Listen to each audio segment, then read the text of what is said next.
بسم الله الرحمن الرحيم. الحمد لله رب العالمين، وأشهد أن لا إله إلا الله وحده لا شريك له، وأشهد أن محمدا عبده ورسوله صلى الله وسلم عليه وعلى آله وأصحابه أجمعين. أما بعد، أيها الإخوة المستمعون الكرام، وصلنا في شرح رياض الصالحين للإمام النووي رحمه الله تعالى إلى باب الأمر بالمحافظة على السنة وآدابها.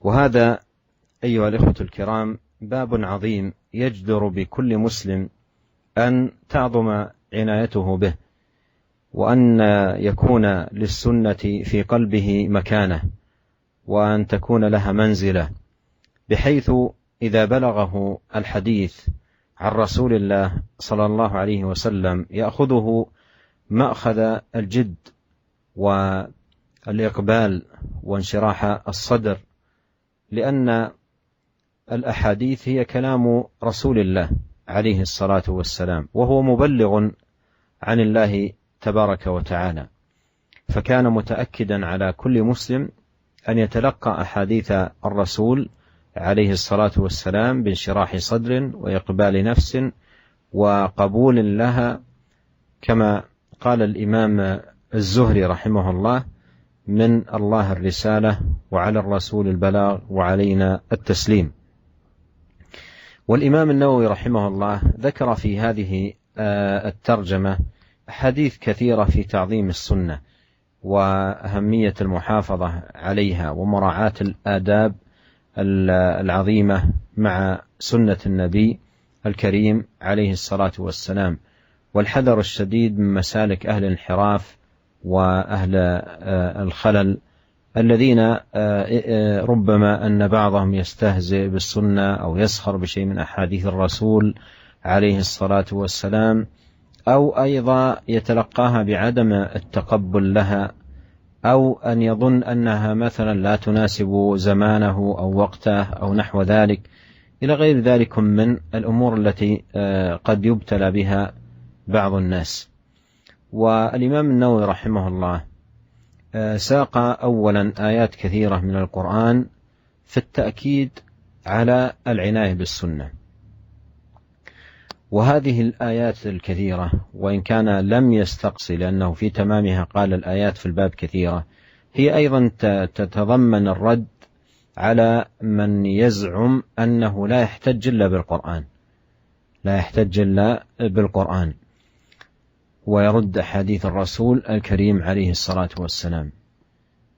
وهذه الآيات التي ساقها وسنستمع إليها والتعليق عليها كلها رد على من يقول ذلك ويدعي ذلك، لأن من لم يعمل بالسنة هو في الحقيقة لا يعمل بالقرآن، لاشتمال القرآن على آيات كثيرة جدا في الحث على السنة والعناية بها والمحافظة عليها والعمل بها. أورد رحمه الله آيات كثيرة بدأها بقول الله تعالى: وما آتاكم الرسول فخذوه وما نهاكم عنه فانتهوا. وما آتاكم الرسول فخذوه وما نهاكم عنه فانتهوا. وهذه الآية فيها الأمر الصريح الواضح بأخذ ما جاء به الرسول عليه الصلاة والسلام، وأيضا الانتهاء عما نهى عنه صلى الله عليه وسلم. وهذا مقتضى الشهادة له بالرسالة، أن تفعل أوامره وأن تجتنب نواهيه وأن تصدق أخباره صلوات الله وسلامه عليه. Bismillahirrahmanirrahim. Alhamdulillah, segala puji dan syukur kita panjatkan kehadirat Allah Subhanahu wa taala. Semoga salawat dan salam senantiasa tercurahkan kepada suri tauladan kita, junjungan kita Nabi Muhammad sallallahu alaihi wasallam, serta keluarganya dan juga para sahabat beliau tanpa terkecuali. Para pendengar yang dirahmati oleh Allah Subhanahu wa taala, kita telah sampai pada bab yang baru, yaitu bab al-amr bil muhafazati ala sunnah wa adabiha. Bab tentang perintah untuk menjaga sunnah dan menjaga adab-adab yang harus kita lakukan terhadap sunnah Nabi sallallahu alaihi wasallam. Bab ini merupakan bab yang agung yang hendaknya setiap muslim memberikan perhatian yang besar terhadap bab ini. Karena seorang muslim harus memberikan perhatian besar terhadap sunnah Nabi sallallahu alaihi wasallam. Dan sunnah Nabi sallallahu alaihi wasallam harus memiliki manzilah dan makanah dan kedudukan dalam hati seorang muslim. Karenanya jika dia mendengar sunnah Nabi sallallahu alaihi wasallam atau telah sampai kepada dia sunnah Nabi sallallahu alaihi wasallam, maka dia mengagungkan sunnah tersebut dan dia berusaha menjalankan sunnah tersebut dengan sungguh-sungguh dan dia menerima sunnah Nabi sallallahu alaihi wasallam tersebut dengan dada yang lapang. Kenapa? Karena hadis-hadis Nabi sallallahu alaihi wasallam, sunnah-sunnah Nabi sallallahu alaihi wasallam merupakan sabda-sabda Nabi. Ya, dan kita tahu bahwasanya Nabi sallallahu alaihi wasallam merupakan muballigh, yaitu yang menyampaikan dari Allah Subhanahu wa taala. Seluruh hadis-hadis Nabi sallallahu alaihi wasallam merupakan sabda Nabi yang merupakan ungkapan dari perintah Allah Subhanahu wa taala. Karenanya seorang muslim tatkala mendengar hadis Nabi sallallahu alaihi wasallam, maka hendaknya dia melapangkan dadanya untuk menerima hadis tersebut dan dia semangat untuk melaksanakan hadis tersebut dan dia menerima hadis tersebut dan dia mengagungkan hadis-hadis Nabi sallallahu alaihi wasallam tersebut. Oleh karenanya Al-Imam Az-Zuhri rahimahullah pernah berkata dalam satu perkataan yang sangat indah, "Minallahir risalah wa 'alar rasulil balagh wa 'alaina taslim." Kata Imam Az-Zuhri rahimahullah, risalah datang dari Allah Subhanahu wa taala. Adapun kewajiban Rasulullah sallallahu alaihi wasallam adalah menyampaikan risalah Allah Subhanahu wa taala. Adapun yang wajib bagi kita adalah menerima risalah Allah Subhanahu wa taala. Para pendengar yang dirahmati oleh Allah Subhanahu wa taala, dalam bab ini Al-Imam Nawawi rahimahullah menyebutkan banyak hadis ya yang menjelaskan tentang keagungan sunnah dan juga menjelaskan tentang bagaimana adab-adab yang harus kita lakukan di hadapan sunnah Nabi sallallahu alaihi wasallam.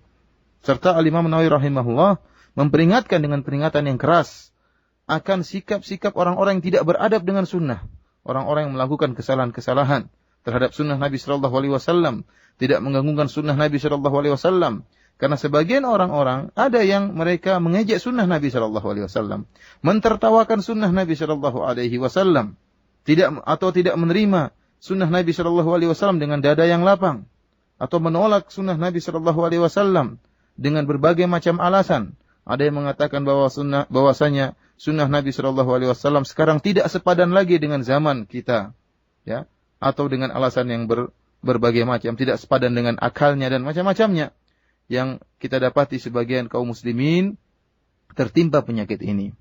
Demikian juga Imam Nawawi rahimahullah membawakan ayat-ayat yang banyak ya, yang sangat banyak. Tentunya Imam Nawawi hanya menyebutkan sebagian ayat-ayat dalam Al-Quran, padahal ayat-ayat dalam Al-Quran tentang pengagungan sunnah sangatlah banyak.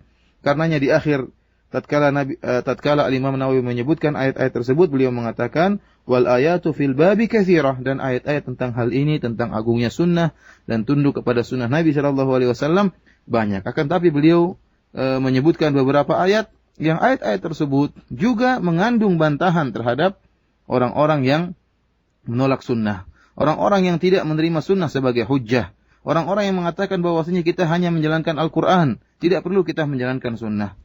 Ya. Karena seluruh ayat-ayat ini adalah bantahan terhadap mereka. Ya, karena barang siapa yang tidak menjalankan sunnah, pada dasarnya dia tidak menjalankan Al-Quran. Orang yang menolak sunnah, pada dasarnya dia telah menolak Al-Quran. Kenapa? Karena Al-Quran sangat banyak mengandung ayat-ayat yang memerintahkan kita untuk tunduk kepada sunnah Nabi sallallahu alaihi wasallam, untuk menjalankan sunnah Nabi sallallahu alaihi wasallam.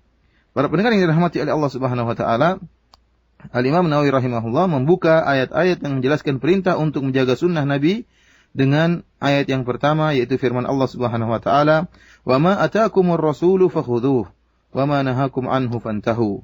Apa saja yang datang dari Rasul sallallahu alaihi wasallam kepada kalian, maka ambillah, dan apa saja yang dilarang oleh Rasulullah sallallahu alaihi wasallam, maka berhentilah. Ayat ini tentunya sangat tegas dan jelas, ya, perintah yang sangat tegas dan sangat jelas untuk kita mengambil sunnah Nabi sallallahu alaihi wasallam. Apa saja yang diperintahkan oleh Nabi sallallahu alaihi wasallam, apa saja yang diucapkan oleh Nabi sallallahu alaihi wasallam, maka wajib bagi kita untuk mengambil dan menerima perintah Nabi sallallahu alaihi wasallam. Dan demikian juga tatkala ada larangan dari Nabi sallallahu alaihi wasallam, maka wajib bagi kita untuk berhenti pada larangan tersebut dan tidak boleh melanggar larangan Nabi sallallahu alaihi wasallam. Dan ini merupakan konsekuensi dari kita. Tatkala kita menganggap Nabi sebagai seorang rasul, maka kita membenarkan perkataannya. Kita membenarkan perkataan beliau sallallahu alaihi wasallam, apa yang beliau sampaikan, apa yang beliau perintahkan kita jalankan, dan apa yang beliau larang kita tinggalkan. Ini merupakan konsekuensi kalau kita mengaku Nabi sallallahu alaihi wasallam sebagai seorang rasul. ثم أورد قول الله تعالى وما ينطق عن الهوى إن هو إلا وحي يوحى وهذه أيضا دليل صريح على وجوب الأخذ بما جاء به الرسول عليه الصلاة والسلام لأنه كله وحي من القرآن. القرآن وحي والسنة وحي، فالواجب أن يتلقى هذا الوحي الذي هو وحي السنة بالقبول، فنبينا عليه الصلاة والسلام لا ينطق عن الهوى إنما هو عليه الصلاة والسلام وحي يوحى يبلغ كلام الله سبحانه وتعالى ويبلغ وحي الله وتنزيله. Kemudian Al-Imam Nawawi rahimahullah membawakan ayat berikutnya yang juga jelas dan tegas menjelaskan kewajiban kita untuk mendengarkan dan taat kepada perintah Nabi sallallahu alaihi wasallam. Allah Subhanahu wa taala berfirman, "Wa ma yantiqu 'anil hawa in huwa illa wahyun yuha." Dan tidaklah Rasulullah sallallahu alaihi wasallam itu berucap dari hawa nafsunya, akan tapi ucapannya itu adalah wahyu yang diwahyukan kepada beliau sallallahu alaihi wasallam. Ayat ini merupakan dalil yang tegas dan jelas dan memerintahkan kita untuk mengambil atau menerima apa yang diucapkan oleh Nabi sallallahu alaihi wasallam. Kenapa? Karena ucapan Nabi, sabda Nabi sallallahu alaihi wasallam, sunnah Nabi sallallahu alaihi wasallam merupakan wahyu. Sebagaimana Al-Qur'anul Karim merupakan wahyu dari Allah Subhanahu wa taala, dan kita menerima Al-Qur'anul Karim dan kita tidak menolak wahyu Allah Subhanahu wa taala, demikian juga kita hendaknya menerima sunnah Nabi sallallahu alaihi wasallam, dan wajib bagi kita untuk menerima sunnah Nabi sallallahu alaihi wasallam karena ucapan Nabi sallallahu alaihi wasallam juga merupakan wahyu. Tidaklah Muhammad sallallahu alaihi wasallam berucap dari hawa nafsunya, akan tapi beliau adalah penyampai dari wahyu Allah Subhanahu wa taala, dan apa yang beliau ucapkan adalah wahyu dari Allah Subhanahu wa taala. ثم أورد قول الله تعالى قل إن كنتم تحبون الله فاتبعوني يحببكم الله ويغفر لكم ذنوبكم. وهذه أيضا فيها الحث على المحافظة على السنة والعناية بها، بل إن الله عز وجل جعل العلامة الواضحة والبرهان البين لصدق المحبة، محبة الله، أن يتبع رسول الله عليه الصلاة والسلام. إن كنتم تحبون الله فاتبعوني، أي فهذه هي العلامة. ولهذا بعض العلماء يسمون هذه الآية آية المحنة، أي من ادعى محبة الله فليمتحن نفسه في ضوء هذه الآية، فإن كان متبعا للرسول عليه الصلاة والسلام يأخذ بسنته ويقبل على هديه فهذا أمارة المحبة. Para pendengar yang dirahmati oleh Allah Subhanahu wa taala, kemudian Al-Imam Nawawi rahimahullah membawakan ayat berikutnya di mana Allah Subhanahu wa taala berfirman, "Qul in kuntum tuhibbunallaha fattabi'uni yuhibbukumullah wa yaghfir lakum dzunubakum." Katakanlah, jika kalian benar-benar mencintai Allah, maka ikutilah aku, yaitu ikutilah Muhammad sallallahu alaihi wasallam. Yuhibbukumullah, maka niscaya Allah akan mencintai kalian. Wa yaghfir lakum dzunubakum, dan Allah akan mengampuni dosa-dosa kalian. Ayat ini memberi motivasi, dorongan untuk agar kita menjaga sunnah Nabi sallallahu alaihi wasallam, agar kita mengagungkan sunnah Nabi sallallahu alaihi wasallam dan menerima apa yang disampaikan oleh Nabi sallallahu alaihi wasallam. Bahkan ayat ini, dalam ayat ini Allah Subhanahu wa taala menjadikan tanda bukti bahwasanya seorang cinta kepada Allah Subhanahu wa taala. Kalau dia benar-benar cinta kepada Allah Subhanahu wa taala, buktinya apa? Buktinya dia harus mengikuti sunnah Nabi sallallahu alaihi wasallam. Karenanya Allah berfirman, "In kuntum tuhibbunallah." Jika kalian memang cinta kepada Allah, fattabi'uni, ikutilah aku, ikutilah Muhammad sallallahu alaihi wasallam. Bayangkan Allah Subhanahu wa taala menjadikan tanda bukti bahwasanya seorang itu cinta kepada Allah, buktinya itu dengan dia mengikuti Nabi sallallahu alaihi wasallam, mengikuti sunnah Nabi sallallahu alaihi wasallam. Oleh karenanya sebagian ulama menamakan ayat ini dengan nama ayat al-mihnah, yaitu ayat ujian. Karena banyak orang mengaku-ngaku cinta kepada Allah, banyak orang-orang mengaku-ngaku cinta kepada Nabi sallallahu alaihi wasallam. Harus ada bukti. Dan buktinya apa? Sebagai tolak ukur seorang cinta kepada Allah atau tidak, kita bisa melihat dengan bagaimana semangat dia mengikuti sunnah Nabi sallallahu alaihi wasallam. Kata Allah Subhanahu wa taala, "In kuntum tuhibbunallah fattabi'uni." Jika kalian cinta kepada Allah, maka ikutilah aku, ikutilah Muhammad sallallahu alaihi wasallam. Jika benar dia mengikuti sunnah Nabi, maka dia benar-benar cinta kepada Allah. Namun jika dia ternyata tidak mengikuti sunnah Nabi sallallahu alaihi wasallam, bahkan menolak sunnah Nabi sallallahu alaihi wasallam, maka sungguhnya pengakuannya cinta kepada Allah adalah pengakuan yang tidak benar. ثم أورد قول الله تعالى: لقد كان لكم في رسول الله أسوة حسنة لمن كان يرجو الله واليوم الآخر. وهذه الآية الكريمة فيها أن النبي عليه الصلاة والسلام جعله الله أسوة للمؤمنين، أسوة لكل من كان يرجو الله واليوم الآخر، أسوة لكل من أراد السعادة في الدنيا والآخرة.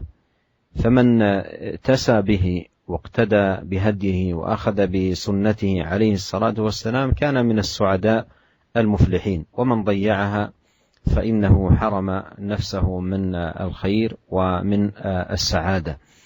فهو عليه الصلاة والسلام أسوة، فيجب أن يؤتسى به في أقواله وأفعاله وجميع شؤونه. Kemudian Al-Imam An-Nawawi rahimahullah membawakan ayat berikutnya, yaitu firman Allah Subhanahu wa taala, "Laqad kana lakum fi Rasulillahi uswatun hasanah liman kana yarjullaha wal yawmal akhir." Sungguh bagi kalian pada diri Rasulullah sallallahu alaihi wasallam ada teladan yang baik, yaitu bagi orang-orang yang mengharapkan bertemu dengan Allah Subhanahu wa taala dan hari akhirat. Para pendengar yang dirahmati oleh Allah Subhanahu wa taala, dalam ayat ini Allah Subhanahu wa taala menjadikan Nabi sallallahu alaihi wasallam sebagai uswah, sebagai suri teladan yang terbaik. Uswah bagi kaum mukminin. Uswah teladan bagi setiap orang yang berharap untuk bertemu dengan Allah Subhanahu wa taala, berharap untuk mencapai kebahagiaan di akhirat kelak. Oleh karenanya barang siapa yang ingin mengharapkan kebahagiaan di dunia dan akhirat, maka hendaknya dia menjadikan Nabi sallallahu alaihi wasallam sebagai uswahnya, sebagai suri teladannya. Barang siapa yang mencontohi Nabi sallallahu alaihi wasallam, meneladani Nabi sallallahu alaihi wasallam, maka dia akan meraih kebahagiaan di dunia. Terlebih-lebih lagi dia akan meraih kebahagiaan di akhirat. Sebaliknya barang siapa yang tidak menjadikan Nabi sebagai sunnahnya, sebagai suri teladannya, ya, tidak mencontohi Nabi sebagai panutannya, maka dia tidak akan peroleh kebahagiaan di dunia maupun di akhirat. Ini dalil bahwasanya Nabi sallallahu alaihi wasallam hendaknya dijadikan uswah, dan kita mencontohi Nabi sallallahu alaihi wasallam, menjadikan Nabi sebagai panutan. Kita mencontohi perkataan-perkataannya, kita ikuti apa yang disabdakan oleh Nabi sallallahu alaihi wasallam, dan juga kita mencontohi bagaimana perbuatan-perbuatan Nabi sallallahu alaihi wasallam.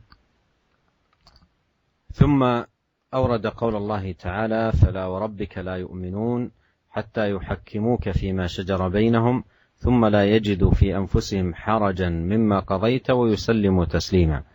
وهذه الآية الكريمة فيها أن علامة صحة الإيمان أمور ثلاثة: تحكيم الرسول عليه الصلاة والسلام، وأن لا يجد من يحكم الرسول عليه الصلاة والسلام حرجا مما يقضي به أو من قضاء الرسول عليه الصلاة والسلام، والأمر الثالث أن يسلم تسليما تاما. وهذا كله مما يدل على أهمية العناية بالسنة، سنة النبي عليه الصلاة والسلام والمحافظة عليها. Kemudian Al-Imam Nawawi rahimahullah membawakan ayat berikutnya, yaitu Allah Subhanahu wa taala berfirman, "Fala wa rabbika la yu'minuna hatta yuhakkimuka fima shajara bainahum, thumma la yajidu fi anfusihim harajan mimma qadaita wa yusallimu taslima." Kata Allah Subhanahu wa taala, "Demi Rabb engkau, sungguhnya mereka tidak beriman sampai mereka menjadikan engkau sebagai hakim pada perkara-perkara yang mereka perselisihkan di antara mereka. Kemudian mereka tidak menemukan dalam diri mereka perasaan berat terhadap apa yang engkau putuskan, dan mereka menerima keputusan engkau dengan sepenuhnya." Para pendengar yang dirahmati oleh Allah Subhanahu wa taala, dalam ayat ini Allah Subhanahu wa taala menjadikan bahwasanya tanda sahnya iman seseorang, tanda benarnya keimanan seseorang, ada 3 tanda menunjukkan keimanan seseorang itu benar. Yang pertama yaitu menjadikan Rasulullah sallallahu alaihi wasallam sebagai hakim. Apa saja yang timbul perselisihan di antara kaum mukminin, maka mereka menjadikan Rasulullah sallallahu alaihi wasallam sebagai hakim Ya, keputusan berada di tangan Nabi Shallallahu Alaihi Wasallam. Perkara yang kedua, yang merupakan tanda benarnya iman seseorang, yaitu kaum mukminin tatkala mereka menerima keputusan Nabi Shallallahu Alaihi Wasallam, mereka menerima keputusan tersebut dengan lapang dada dan tidak ada rasa berat sama sekali tidak ada rasa terbetik rasa berat dalam hati mereka. Ini menunjukkan keimanan mereka benar. Apa yang diputuskan oleh Nabi SAW mereka terima dengan sangat lapang dada tanpa ada sedikit berat pun dalam hati mereka. Tanda yang ketiga kata Allah Subhanahu wa taala wa yusallimu taslima, yaitu mereka menerima keputusan tersebut dengan benar-benar kesempurnaan dalam menerima keputusan Nabi sallallahu alaihi wasallam. ثم أورد قول الله تعالى فإن تنازعتم في شيء فردوه إلى الله والرسول. قال العلماء معناه إلى الكتاب والسنة، أي أن قوله فردوه إلى الله هو الرد إلى كتابه، وقوله والرسول هو الرد إلى سنته صلوات الله وسلامه عليه. وهذا أيضا فيه وجوب المحافظة على السنة والرد إليها عند التنازع، وأن يحكم الرسول عليه الصلاة والسلام لا غيره صلى الله عليه وسلم. Kemudian ayat yang berikutnya pula yang dibawakan oleh Imam Nawawi rahimahullah, firman Allah Subhanahu wa taala, "Fa in tanaza'tum fi syai'in farudduhu ila Allahi war Rasul." Yang artinya jika kalian berselisih dalam perkara apapun, maka kembalikanlah perkara tersebut kepada Allah dan Rasulnya. Al-Imam Nawawi rahimahullah berkata, qala al-ulama ma'nahu ilal kitabi wa sunnah. Para ulama berkata bahwasanya makna dari ayat ini yaitu kembalikanlah apa saja yang diperselisihkan kepada Alkitab dan kepada sunnah Nabi sallallahu alaihi wasallam. Artinya dalam ayat ini tatkala Allah Subhanahu wa taala berfirman, "Fa in tanaza'tum fi syai'in farudduhu ila Allah." Jika kalian berselisih dalam perkara apapun, maka kembalikanlah kepada Allah. Kembalikan kepada Allah maksudnya apa? Kepada Al-Qur'anul Karim. Kemudian war Rasul, dan kembalikanlah kepada Rasulullah sallallahu alaihi wasallam. Maksudnya apa? Yaitu kembali kepada sunnah Nabi sallallahu alaihi wasallam. Oleh karenanya ayat ini juga menjelaskan tentang wajibnya kita menjaga sunnah Nabi sallallahu alaihi wasallam, terutama tatkala terjadi perselisihan di antara kaum muslimin. Kita menjadikan Nabi sallallahu alaihi wasallam, menjadikan sunnah Nabi sallallahu alaihi wasallam sebagai hakim, sebagai pemutus terhadap perselisihan terjadi di antara kita, bukan mengambil perkara yang lain sebagai hakim. Akan tetapi yang menjadi hakim, mengambil keputusan adalah sunnah Nabi sallallahu alaihi wasallam. ثم أورد قول الله تعالى من يطع الرسول فقد أطاع الله. وهذه الآية فيها أن طاعة الرسول عليه الصلاة والسلام من طاعة الله، لأنه صلى الله عليه وسلم مبلغ عن الله، فطاعته من طاعة الله تبارك وتعالى. وهذا أيضا من الدلائل الواضحة على أهمية السنة والعناية بها والمحافظة عليها. Kemudian Al-Imam Nawawi rahimahullah membawakan ayat berikutnya, firman Allah Subhanahu wa taala, "May yuti'ir rasula faqad ata Allah." Barang siapa yang taat kepada Rasulullah sallallahu alaihi wasallam, sungguhnya dia telah taat kepada Allah. Ayat ini menjelaskan bahwasanya ketaatan kepada Rasulullah sallallahu alaihi wasallam merupakan bentuk ketaatan kepada Allah Subhanahu wa taala. Kenapa bisa demikian? Karena Rasulullah sallallahu alaihi wasallam adalah muballigh. Dialah yang menyampaikan perintah Allah Subhanahu wa taala. Dialah yang menyampaikan risalah Allah Subhanahu wa taala. Oleh karenanya barang siapa yang taat kepada Rasul, maka dia taat kepada Allah Subhanahu wa taala. Karenanya ayat ini merupakan salah satu dari dalil-dalil yang sangat tegas dan jelas menunjukkan akan wajibnya kita menjaga sunnah, mengagungkan sunnah dan tunduk kepada sunnah Nabi sallallahu alaihi wasallam. ثم أورد قول الله عز وجل فلا وربك لا يؤمنون. نعم، ثم أورد قول الله تعالى وإنك لتهدي إلى صراط مستقيم. وإنك لتهدي إلى صراط مستقيم، أي أن هدي النبي وسنته وما دعا إليه صلى الله عليه وسلم هو صراط الله المستقيم وحبله المتين، فمن اتبعه وسار على نهجه كان على الصراط المستقيم، ومن انحرف عن هديه فإنه يكون منحرفا عن الصراط المستقيم. يوضح ذلك ما ثبت عنه أنه خط خطا مستقيما وعلى جنبتيه خطوط، وقال عن الخط المستقيم هذا صراط الله وهذه سبل وعلى كل سبيل شيطان يدعو إليه، فهديه عليه الصلاة والسلام هو الصراط المستقيم. فهذا أيضا من الدلائل على أهمية السنة والمحافظة عليها. Kemudian Al-Imam rahimahullah membawakan ayat berikutnya, yaitu firman Allah Subhanahu wa taala, "Wa innaka latahdi ila siratim mustaqim." Yang artinya, wahai Muhammad, sungguhnya engkau benar-benar memberi petunjuk kepada jalan yang lurus, kepada siratul mustaqim. Artinya, para pendengar yang dirahmati oleh Allah Subhanahu wa taala, bahwasanya petunjuk Nabi sallallahu alaihi wasallam dan sunnah Nabi sallallahu alaihi wasallam dan apa yang disuruh oleh Nabi sallallahu alaihi wasallam, dialah siratul mustaqim. Dialah jalan Allah Subhanahu wa taala yang lurus. Dialah tali Allah yang sangat kuat. Barang siapa yang berjalan di atas petunjuk Nabi sallallahu alaihi wasallam, ya, maka sungguhnya dia sedang berada di siratal mustaqim, berada di jalan Allah yang lurus. Dan barang siapa yang menyimpang dari petunjuk Nabi sallallahu alaihi wasallam, menyimpang dari sunnah Nabi sallallahu alaihi wasallam, maka sungguhnya dia telah menyimpang dari jalan yang lurus, dia telah menyimpang dari siratal mustaqim. Hal ini ditegaskan dalam sebuah hadis yang datang dari Nabi sallallahu alaihi wasallam, bahwasanya Nabi sallallahu alaihi wasallam pernah membuat sebuah khat mustaqim. Nabi sallallahu alaihi wasallam membuat sebuah garis yang lurus. Kemudian kata Nabi sallallahu alaihi wasallam, ini adalah jalan Allah Subhanahu wa taala. Kemudian Nabi sallallahu alaihi wasallam membuat garis-garis yang miring di samping garis lurus tersebut, kanan dan kiri, garis-garis yang banyak. Kata Nabi sallallahu alaihi wasallam, wa anna hadhihi subul, adapun jalan-jalan yang sebelah kanan dan kiri merupakan jalan-jalan yang setiap jalan tersebut ada syaitan yang menyuruh kepada jalan tersebut. Oleh karenanya, seorang yang berada di atas jalan Nabi sallallahu alaihi wasallam, maka dia telah berada di jalan yang lurus yang mengantarkan kepada surga Allah Subhanahu wa taala.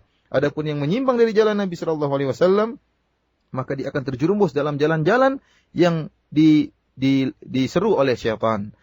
Ayat ini merupakan dalil yang tegas dan jelas akan urgensinya sunnah Nabi sallallahu alaihi wasallam dan wajibnya kita untuk mengagungkan dan mengikuti sunnah Nabi sallallahu alaihi wasallam.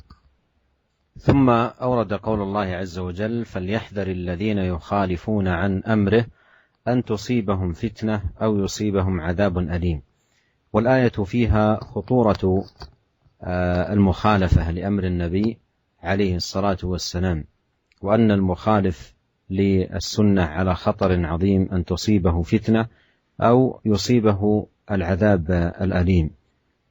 Kemudian Al-Imam rahimahullah membawakan ayat berikutnya, firman Allah Subhanahu wa taala, "Falyahdharil ladzina yukhalifuna an amrih an tusibahum fitnatun aw yusibahum adzabun alim." Kata Allah Subhanahu wa taala, hendaknya orang-orang yang menyelisihi perintah Nabi sallallahu alaihi wasallam, mereka takut dan waspada bahwasanya mereka akan ditimpa dengan fitnah atau akan ditimpa dengan azab yang pedih. Ayat ini menjelaskan akan bahayanya bentuk penyelisihan terhadap perintah Nabi sallallahu alaihi wasallam. Dan barang siapa yang menyelisih perintah Nabi, menyelisih sunnah Nabi sallallahu alaihi wasallam, maka dia dalam bahaya yang harus dia waspadai, bahaya yang sangat besar. Dia akan ditimpa dengan fitnah atau dia akan ditimpa dengan azab yang pedih. ثم ختم هذه الآيات بقول الله تعالى: واذكرن ما يتلى في بيوتكن من آيات الله والحكمة. والخطاب هنا لنساء النبي عليه الصلاة والسلام، وبقية نساء الأمة تبع في ذلك.